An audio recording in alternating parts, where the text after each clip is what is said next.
வீட்டில் தனியாக இருக்கும் போது மாரடைப்பு வந்தால் உங்களை நீங்களே எப்படி காப்பாற்றிக் கொள்வது? வேலைப்பளுவின் காரணமாக மற்றும் இதர சில பிரச்சனைகள் காரணமாக உங்கள் மனம் மிகவும் அழுத்தத்துடன் உள்ளது. நீங்கள் மிகவும் படபடப்பாகவும் தொய்வாகவும் உள்ளீர்கள். திடீரென்று உங்கள் இதயத்தில் அதிக வலி ஏற்படுவதை உணர்கிறீர்கள். அந்த வலியானது மேல் கை முதல் தோள்பட்டை வரை பரவுவதை உணர்கிறீர்கள். துரதிருஷ்டவசமாக மாரடைப்பு ஏற்படும் போதெல்லாம் இருப்பவர்கள் அதிகமாக தனியாக இருப்பவராகத்தான் உள்ளார்கள். உங்கள் இதயம் தாறுமாறாக துடிக்கிறது. நீங்கள் சுய நினைவை இழக்க வரும் 10 நொடிகள் தான் உள்ளது. இப்போது நீங்கள் செய்ய வேண்டியது தொடர்ச்சியாக மிக ஆக்ரோஷமாக இரும வேண்டும். ஒவ்வொரு முறையும் இருமுவதற்கு முன்னரும் மூச்சை இழுத்து விட வேண்டும்.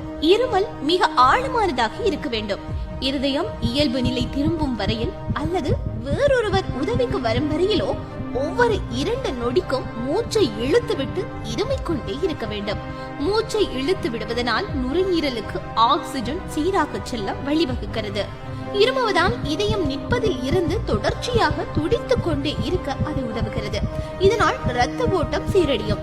பின்னர் இருதயம் சீரடைந்ததும் அருகில் உள்ள மருத்துவமனைக்கு செல்லலாம். இந்த தகவலை குறைந்தது உங்கள் 10 நண்பர்களுக்காவது பகிருங்கள். உலகின் எங்கோ ஒரு மூலையில் இருக்கும் ஏதோ ஒரு உயிராவது இந்த தகவலால் பாதுகாக்கப்படலாம்.